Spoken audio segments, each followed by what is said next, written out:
What's up, everybody? Welcome back to Tastes Like Music. Jason and Joe here. It's an album ranking. It's been a minute since we've done one. What was the last one? Was it The Cure? We've done one since then, haven't we? Who I knows? don't know anymore. This is a Patreon poll winner. I think it's been about a year since they won, but we are doing The Cult today. 11 studio albums. I don't remember who they beat in the poll. I'm a little surprised that we're doing The Cult, but we're doing The Cult. I have some experience listening to The Cult. I had a little bit of a Cult phase. I had their greatest hits on CD. I think I had Electric on vinyl. And I was a fan at the time that Beyond Good and Evil came out, so I had that. And then by the time the next one came out, I was no longer listening to The Cult. So that's kind of where I'm coming from. I know the Cult because I know Firewoman and the songs they played on the radio, and I always liked those songs. And I never really had an urge to actually listen to a Cult album in full. I did hear Dreamtime because of the '84 deep dive, and I heard Love, um, just probably from the 1985 Album of the Year series. So recently would be my first cult album, and even the one like Sonic Temple that you've heard, many songs from just being out in the world. I never listened to the full thing, so it was a completely new experience for me, and I liked my life better before. Oh no. I'm a still a bit of a Cult fan. I should say also that I have heard other albums besides those ones that I mentioned owning. Dreamtime made my 84 top 25, and I'm pretty sure, almost positive, Love would make my 85 top 25 as well. Okay, well, let's get into it. There's 11 records. You want me to go first? You want to start? Maybe you should get a second. I don't think we want to end on what I'll have to say about any of these. The Cult is my 11, self-titled 94. I skipped this one. We just recently did the 94 deep dive. Totally skipped The Cult, had no real interest. I don't know. I just had a feeling I was getting like Def Leppard in the 90 vibes, like classic rock band tries to go alternative. I didn't even heard the album, but I knew that's what they were going to do. So, to no one's surprise, when I listened to this album for this ranking, it was like, yeah, this is one of the worst examples of this type of, you know, trying to change your whole identity, your whole sound to fit a style of music that just doesn't work for you. This is like, their Mountain Dew, their extreme album. I hate the drum sound. I hate the guitar, the very dry guitar. I do not like the in-your-face aggression in the vocals. I don't like what Ian Astbury is trying to do here at all. I mean, I guess this was the right move for them because they basically gone off the reservation with ceremony anyway, and it nothing works, and they get to this phase where they're kind of being these alternative cock rockers, and they never really go back. And listening through their discography, not to give away everything, but they had a pretty cool sound, and this is just as far away from that cool sound as it gets. I don't like any of these songs. I don't like any of the vocal choices that Ian Astbury makes on Be Free. Black Sun is just like weird Jim Morrison worship, and just everything about it. The alt rock guitars, the production, just hated it. 1.5 stars. I am not nearly that low on it, but it's also my bottom. It's weird. I saw a bunch of people in our Discord list this as their favorite. I think it's the case. A lot of people in the Discord did not enjoy the cult dive, which is so bizarre. It's like, how did they win the poll then? Like, what are we doing? But yeah, I think it's a case of like if you don't like the 80s sound of the Cult and the sort of sound they're known for, then this is the furthest away from that. Even so, I think just the songs aren't very good. And that's one of the big problems with it. Just like you said, it seems lost and directionless. They're like looking for a new sound in the post-grunge 90s world, and I guess their answer was to just go much drier, especially the vocals on this record are super dry sounding. But if that's the direction you want to go, why pick Bob Rock, like Mr. 80s? It makes no sense. A bad choice. I think Bob Rock is a pretty bad producer. He works on like almost half of the discography. I think like 5 or 6 records he's part of, and they are all worse for his involvement. I think the drums on this record sound almost as bad as they do on Saint Anger. And yeah, I don't know.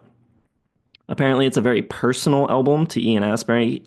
He's writing a lot about like sexual abuse that he endured at the age of 15 and the death of their former drummer and friend Nigel Preston. But the words might be meaningful, but the songs are still not good. I'm at 2.5 for this. I listened to it for the 94 dive and I was at 3 stars then, and I've actually dropped it a little since then. Okay, well, good we agree on the bottom. I think we'll match up, I think, pretty close on the ranking, but it looks like I'm a little bit lower. My number 10 is going to be Born Into This from 2007. And this is just, it kind of reminded me of the self-titled 94 because it's still in that like extreme mode. It's brash and trashy, but I just don't think they have an original way to get that across anymore. Like maybe the brashness worked in the 80s, but now it's 27 years, 20 years later or whatever. It doesn't work anymore. Songs like Diamonds, Dirty Little Rock Star, it's just so tired. The riffs are tired, the attitudes are tired. Savages, just total cliche all over the place. I think the only song on here that I kind of liked was Holy Mountain, which it's an interesting ballad. It actually kind of reminded me of Suede a little bit, which I don't know why. They're both British, I guess. But that's it. Like there's just nothing on here that I found interesting. So a lousy 2-star album. Well, I'm up to 3 stars, but I also have Born Into This, so we could run the table here if we keep this going. Maybe early to call that, but yeah, to me, this is just their least interesting album. There's not a lot to say about it. Fortunately, it doesn't sound like they're trying to fit into 2007 the way that the previous album sounded like they were trying to fit into the early 2000s. But it's also not like a triumphant return to their classic sound. It's like they're not bringing in any of like the goth or post-punk from the early stuff.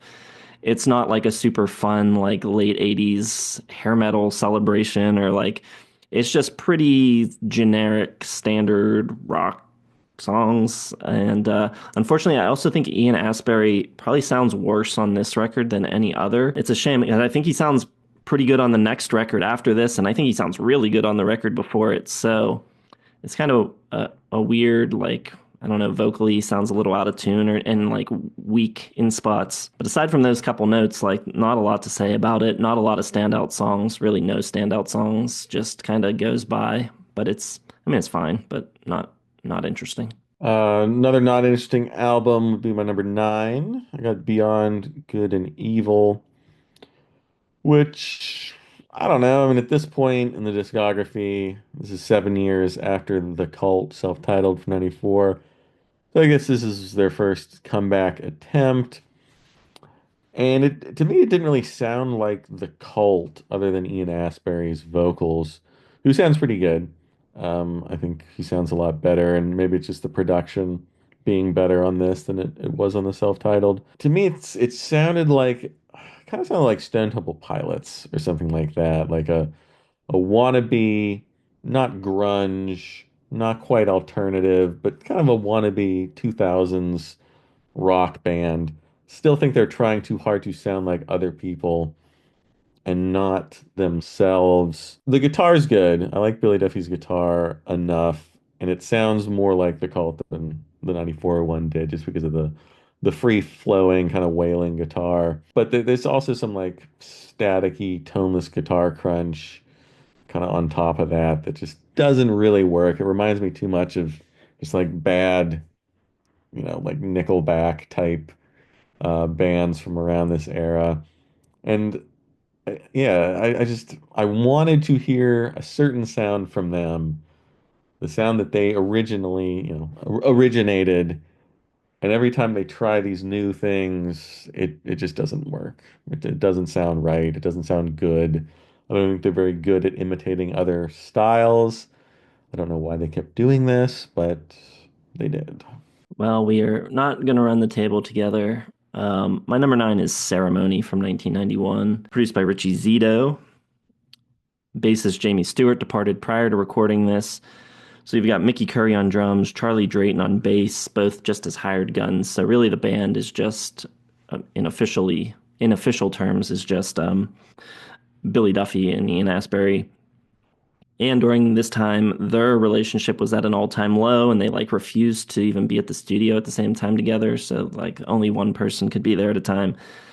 They were also sued for the cover image for $61 million by the parents of the boy on the cover, which I think that was ultimately dismissed, but it was just a rough time for the cult. They were not in a good spot around this record. Not to mention, it was released the same week as Nevermind. So this was kind of like just a bad omen, not the right time. It's not a bad album, but it does feel a little like the well is running dry. They're kind of like not really trying anything new here, and it doesn't have like the obvious standout songs that, Sonic Temple had with Firewoman. And Heart of Soul is really the only song on this record that I'd single out.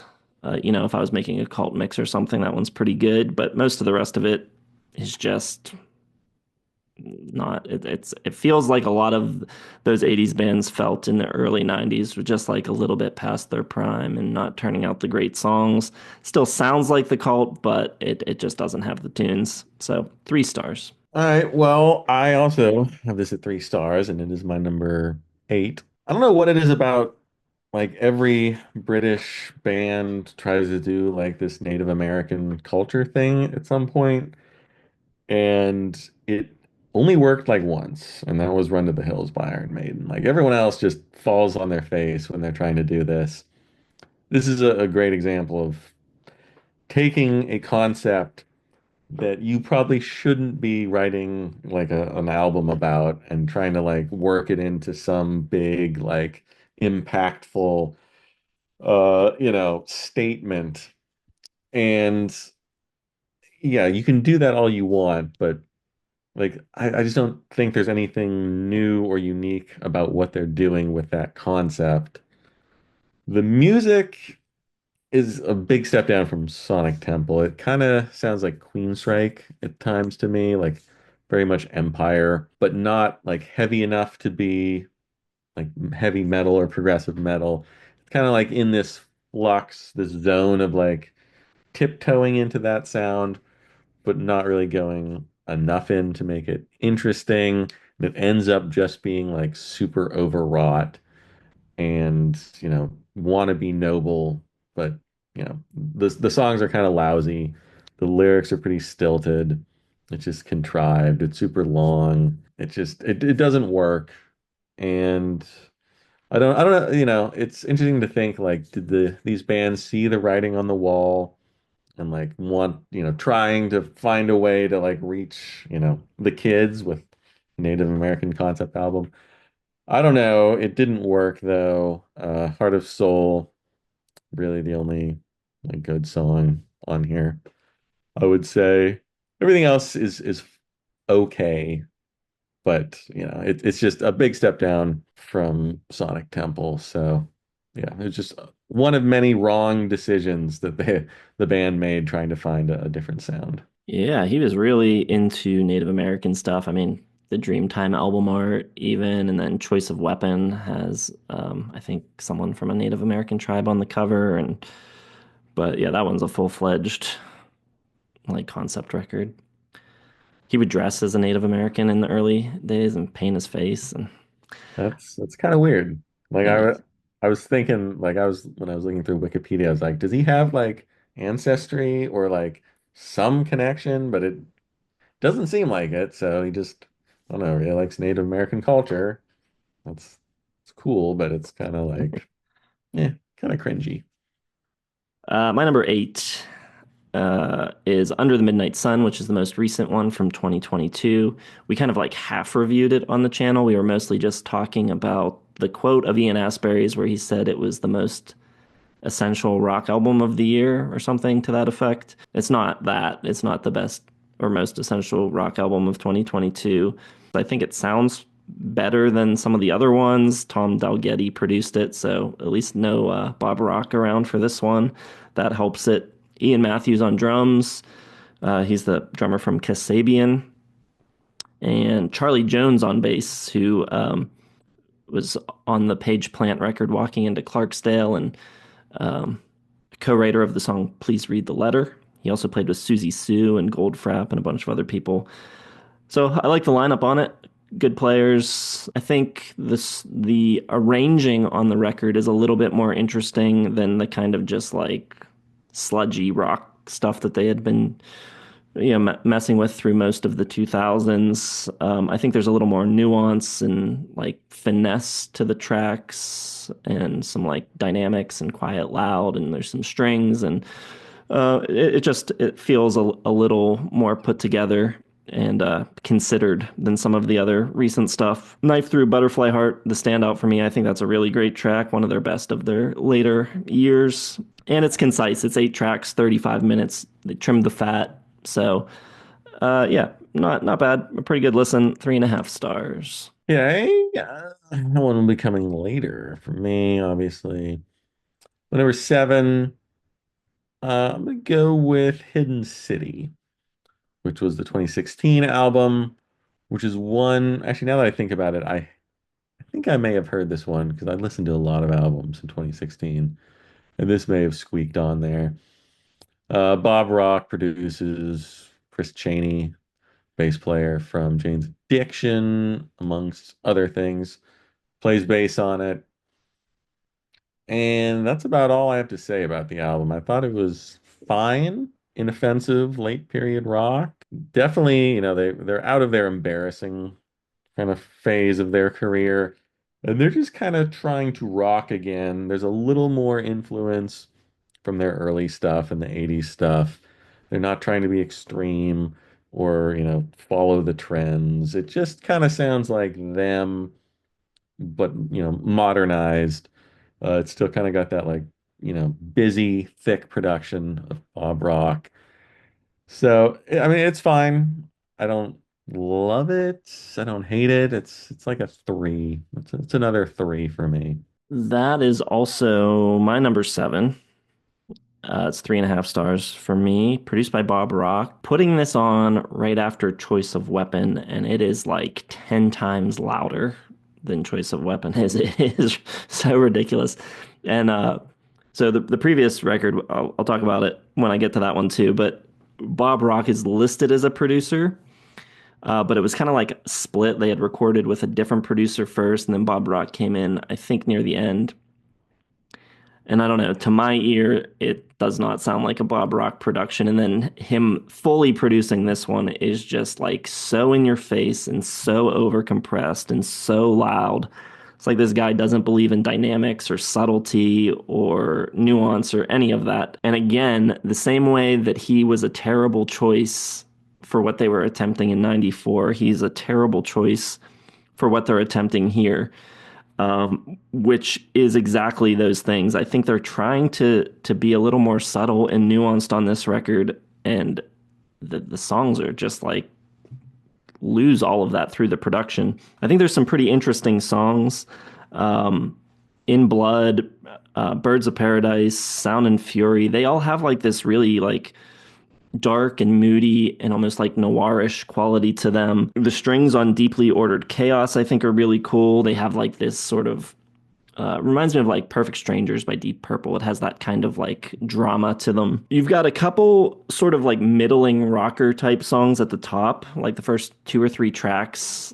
I don't think are anything special. But then I think the record gets pretty interesting. There's some cool songs and cool arrangements and interesting stuff going on. Unfortunately, it sounds pretty bad. I think Bob Rock kind of messes it up. But 3.5 stars still. I think they're doing okay. All right, we're at my number six, still on 3 stars. It's not looking promising.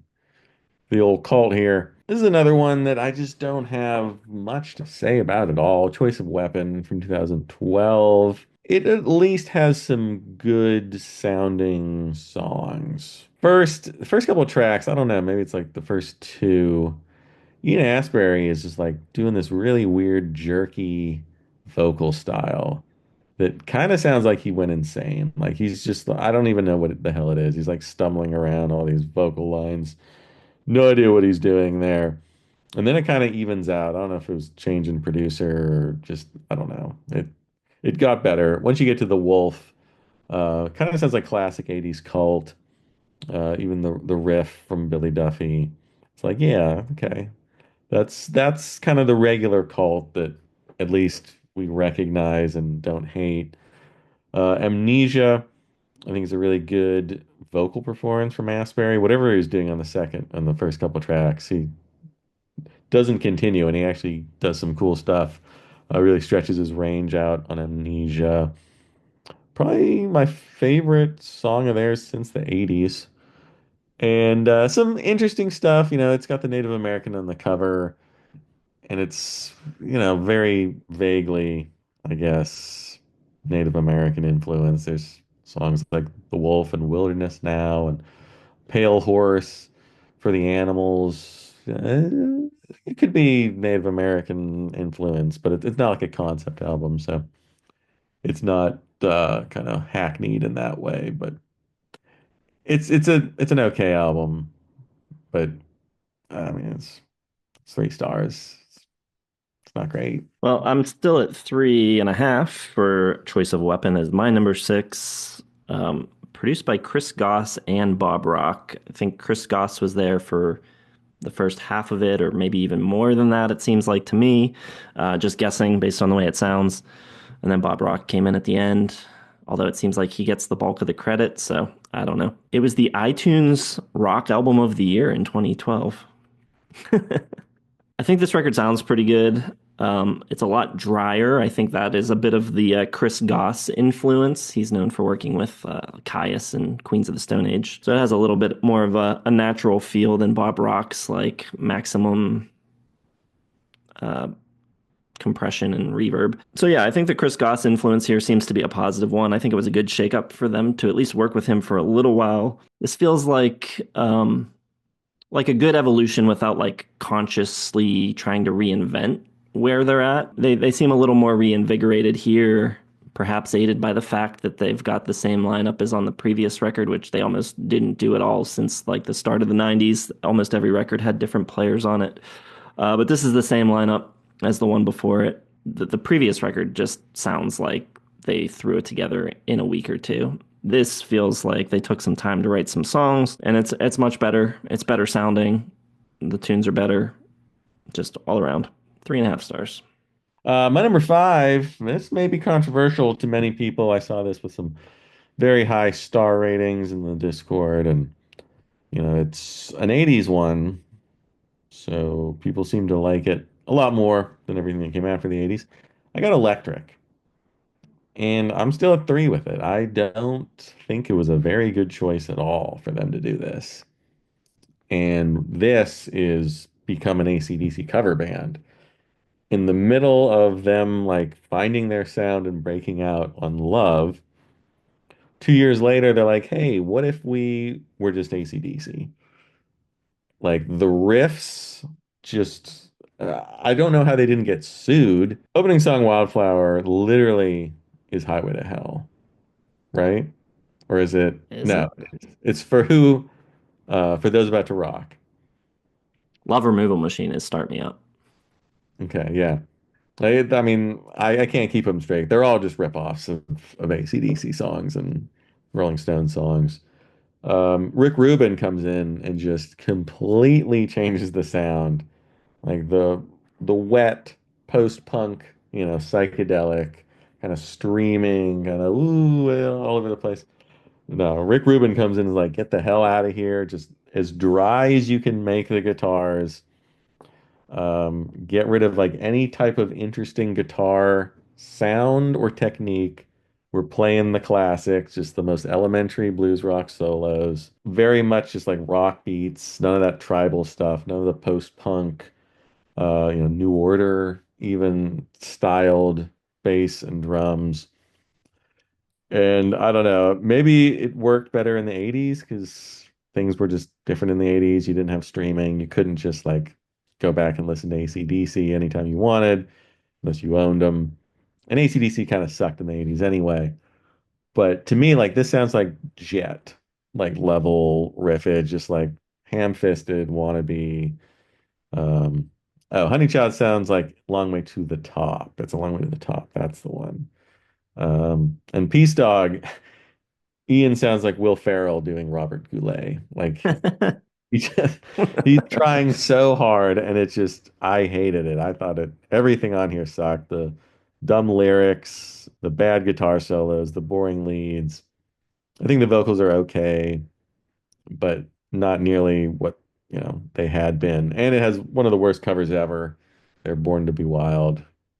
Just blows. And Love Removal Machine, I don't even think it's a very good like single. Like most people know them from the singles, but Love Removal Machine's always been their least favorite. And I didn't even know this album existed, I guess. Like I don't recall ever seeing the cover for it, so I just completely skipped over this one. And I know why now. It stinks. Although if I'd known what was coming in the discography, it's tough because I was listening to them in order and I was like, oh, this sucks. This is probably their worst album. And then I kept going and that was a bad surprise, but I still don't think Electric is a good album, and I'm surprised that people seem to like it as much as they do. Interesting. Well, my number five is also an 80s record, but it's not electric. It's Sonic Temple. This is their first one with Bob Rock.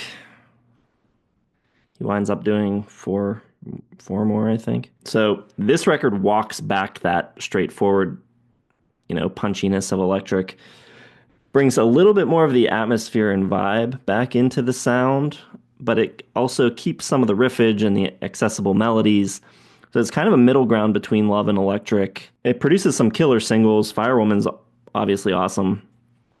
Edie Chow Baby, I love. Sweet Soul Sister's pretty great as well. However, I don't think the track list runs very deep beyond that. I don't think a lot of the other songs are that good.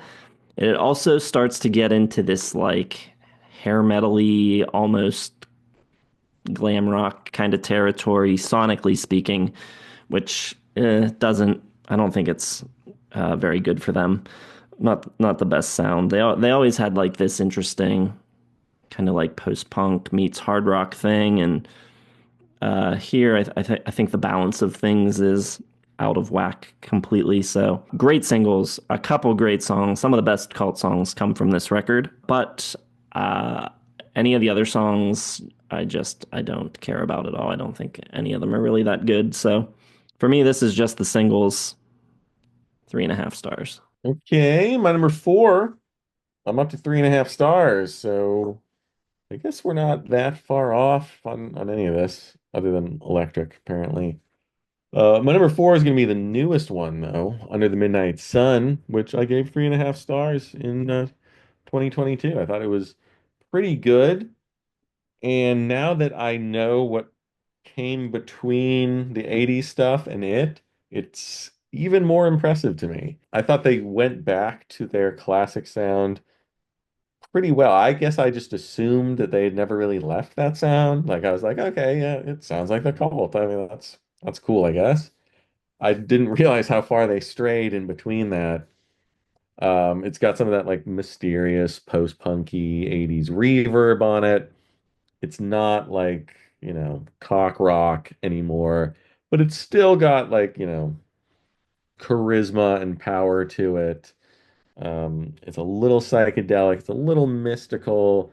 The sound is a little muddier. It's a little, things are hidden in there a little bit, compared to their very just like obvious punchy riffs that they were doing throughout most of the 90s and 2000s. And yeah, I just think, it's like you said, short, to the point, not a lot of fluff, not a lot of excess, just them kind of reveling in their original sound a little bit. And I think that's a good choice by them, and just a solid, a very solid late period, almost 40 years after their debut, for them to sound like this is what they should have been doing for the previous 30 years. But um, I don't know. I just think it's a good comeback, a good return to what they do best. All right. Most controversial pick for me at number four is Beyond Good and Evil from 2001. Another Bob Rock produced attempt at relevance. This time, instead of mid 90s alternative, the sound of the day is new metal, and that is not a good thing. So I have some real conflicting feelings on this record because unlike the 94 record, I think the songwriting on this record is great. I think it is really good. Some of the best in their catalog. I'm not kidding. I think the songwriting on this record is super solid, but the new metal heaviness of it is so wrong for the Cult, and the production and especially the mastering are so bad. This is like peak loudness wars. Make it as loud as you can. It doesn't matter if it distorts, just make it loud. And that approach to the mixing and mastering, while at the same time they're just putting like the heaviest guitars they can on it, makes it so harsh and abrasive to listen to, which sucks because I think through all of it, Ian Astbury is singing great. And I think there are great choruses all over the place on this record. And I just think it's kind of a shame what happened to this batch of songs. I think Rise and Nico and True Believers are all just like some of the best Cult songs, really good. I think this should be an easy 4-star record based on the songs, but I'm sticking it at 3.5 just because the whole time you're listening to it, rather than like getting into it and like continuing to turn it up, you just have to keep turning it down because it's just too much. I don't know how I feel about that above Sonic Temple. You didn't even have anything nice to say about the album other than it has good songs. That's the nicest thing you can say about an album. Yeah, but it sounds terrible and you wish it was totally different. Same rating. There's more songs that I like on this record than there are on Sonic Temple. Oh man. All right. My number three is going to be Dreamtime, from 1984. I think this is a pretty cool debut. And if you didn't know that they started out as this like gothic post-punk band with twitchy guitars, kind of a thin sound, some great like rambunctious. I hear like New Order a lot in their drums, maybe a little like the Smiths in their sound too, which is weird because they're kind of the same time period. I don't know if either one actually influenced each other, but not something you really think about when you think about the Cult. Definitely some like U2 in there as well. Got that mystical sound that I don't know if it's like out of his Native American obsession, but it's got a little psychedelic, little mysticism to it, which is cool. The songs are pretty driving. Spirit Walker, decently catchy, just got a great spirit to it. Really like the guitar in 83rd Dream. I like how prominent the bass and drums are. Ian Astbury's not quite, full-throated glory that is Ian Astbury, but he's recognizable, even though the sound's a little thinner, the production's a little thinner on his vocals. He's not like that super powerful, in-your-face type of vocals that you'll get a little later. I really like songs like Butterflies, which starts out very post-punky and then transforms in the chorus. It's really interesting chord progression and vocal work, and some cool spooky guitar in there as well. Think Go West is a great song. Definitely hear some Andy Summers, Police, not reggae, but influenced by reggae sound to it. And yeah, get a little Depeche Mode in the song Dreamtime. And as an album, I just think it's interesting and cool to hear them, you know, when you think about like Firewoman and songs from the later 80s, you get like that kind of arena rock, hair metal sound. And then just 5 years previous, they sound nothing like that. It's kind of spiky and there's this nervous energy to it all. And it's just not something I had any idea that they were this kind of indebted to goth and post-punk. So very interesting debut. It's not like a polished one, like it's not like a Swoon or The Hurting or Boy, where the band is just like full, finished product right off the bat. But it's one of those, okay, you hear this, you hear some promise in them, you hear, these are good songs, but they can do better, but I want to see where they're going type of debut. And it's pretty cool. It's 3.5 stars for me. Dreamtime is my number three. Also, just a really cool, unique sound and aesthetic that they have here. They're like a hard rock band, but they incorporate a lot of that new wave post punk and goth sound. Ian Astbury, I know we haven't been extremely complimentary so far in this video, but Ian Astbury has one of my favorite rock voices of the 80s. I love his voice. Super cool sounding, really distinct. And Billy Duffy, I think, had a really unique guitar approach as well. He was playing like a lot of single note lines, but like not things that qualify as riffs. He's kind of like dancing around the rhythm section in a really interesting way. Not entirely dissimilar to like a Peter Buck or a Johnny Marr, The Cure. You can hear all of that kind of stuff in his guitar playing. And as a band, they were able to make like really moody and atmospheric and dark stuff, but like unlike a lot of other bands in that realm, they had, I think, a tremendous amount of power. I think, and thanks in large part to their rhythm section, just these like really pounding tribal rhythms. Spirit Walker, I think, is incredible. That song has a real momentum to it. Flower in the Desert, I think, is them at their most gothy. Just a lot of cool, interesting sounds here, different, and yeah, like you said, an interesting debut, and not not the best, not fully formed, but not super far off either. All right. Yeah, I think we're definitely on the same wavelength with that one. Yeah, I'm guessing our number one's gonna be the same. Because my number two is Sonic Temple, 1989. They undo the travesty that was Electric and Rick Rubin, and they get back to sort of who they are, but it's obvious things have changed somewhat because this album definitely has their most like hair metal, arena rock uh, type of sound that creeps in, a little more blustery, maybe some of the lessons they learned on Electric.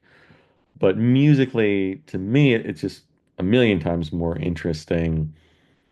And for a band that has most of its production done by Bob Rock, it's interesting. They also have a Rick Rubin, so it's like everyone you hate all in one discography, which kind of sucks for you. But, I do think the production on Sonic Temple is decent. Um, there's more psychedelic, there's more of that wetness. The guitars and the riffs flow better. It's not so chonky like Electric is. There's more melody. I think Ian Astbury's vocals sound better too. I like that little bit of reverb on there. I think hook-wise, probably their hookiest album, Sun King, Firewoman, Edie, Ciao Baby is great. And then it kind of gets into like we ran out of ideas and we're just gonna just chonk out some tunes in the back half, which a little bit of a letdown because I was by the time you get to like New York City, things start to go down the drain a little bit. But the first six tracks are all pretty great. Some of Billy Duffy's best guitar work, best solos, and I just think it's a good album.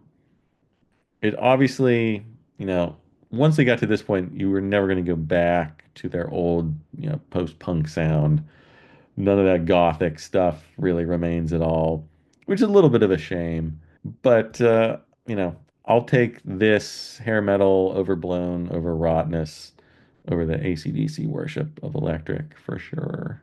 And we're gonna have a bifecta because I've got Electric at number two, produced by my nemesis Rick Rubin. This is what he does. He takes interesting bands and strips them of their interesting qualities. That's his MO. That's what he has always done. But something about this one kind of works a little. I would still argue that, like, in the long run, this ruined the cult because if they could have just stuck with the sound of love, that would have been better and they probably would have made more good albums. But I don't hate this record. You know, the post-punk influences pretty much stripped away completely. And while that's disappointing, I think it's not entirely the wrong move for the moment. I think the songs here are way more immediate and catchy than they are on the first two records. I think they have some like real power to them, and I think getting rid of like some of the psychedelic swirling reverby stuff, I do think it allows Ian Astbury to shine a little bit more as a frontman. He has some swagger to him on this record that I appreciate. I think Wildflower's a really good opener. I like the riff. Little Devil I think is a super cool riff. Love Removal Machine is totally just start me up. It just takes that riff, but I think they throw some weight behind it, and I like the chorus a lot. It hits pretty hard for me. Yeah, it's obviously AC/DC homage. That's definitely what they were going for. But at least he's not singing like Brian Johnson or something. You still have Ian Astbury out there kind of doing his thing, and it's working for me. So the Born to Be Wild cover is unfortunate. It is probably the low point of the entire discography for me. I think it's the worst thing they ever recorded. First of all, it's just like the most obvious, uninteresting song to choose to cover. It's like a song that every bar band does. It's not like a cool or hip choice. And he's doing like this like grunty delivery that is so horrible. It's just really bad. So not good there. But I don't think that changes my feeling on the record at all. I don't think it would like go up a half star without it. And I don't think it would be my favorite cult album without it. I think, regardless of that being there or not, it's my number two, and it is 4 stars. That is probably the biggest like reversal in the history of this channel. You liking it that much and me hating it that much. It just doesn't seem right. Well, we arrived at the correct conclusion. Love is the cult's best album. I think it's pretty clear. 1985. I don't think I gave a score for Sonic Temple, but that was a 4 star. Love's still 4 stars, but it's a very high 4 star. It's a probably gonna make the top 25 type of 4 star. It would make most top 25s actually. We're at that level. It's getting close to 4.5. I just think this is the best combination of all their attributes. It has enough of that post-punk sound, enough of that goth sound, um, enough of like a jangle pop sound as well. A little bit of U2, a little bit of hard rock creeping in the mixture. And it's just a very interesting, pretty unique sounding album, especially for 1985, the year of the worst production in the history of music.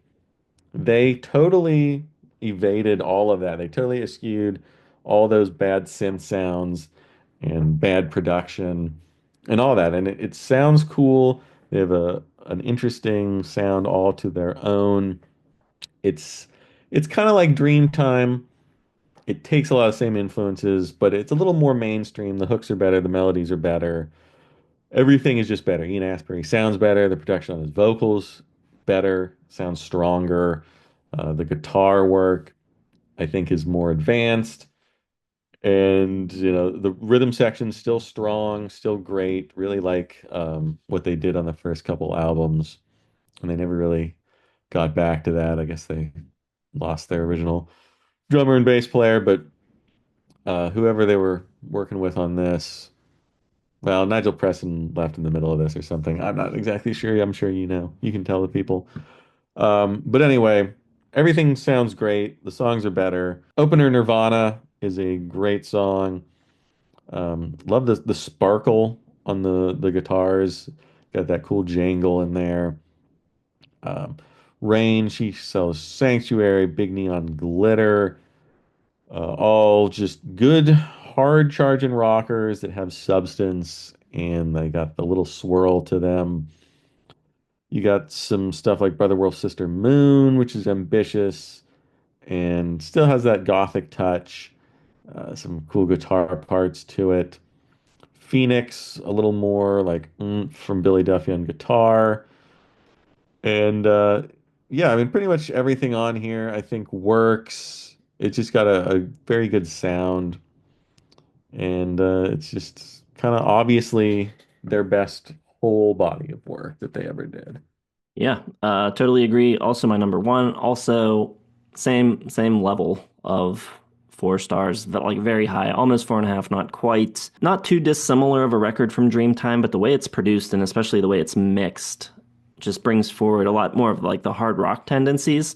The guitar is much more like forward and in your face, but still has that jangle, still has some psychedelic swirl to it.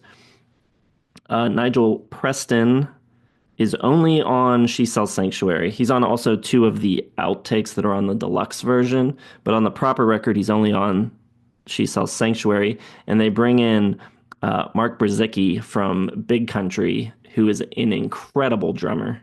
And if you ask like drummers and people who really know drumming, and like who are the best drummers of the 80s, his name should come up.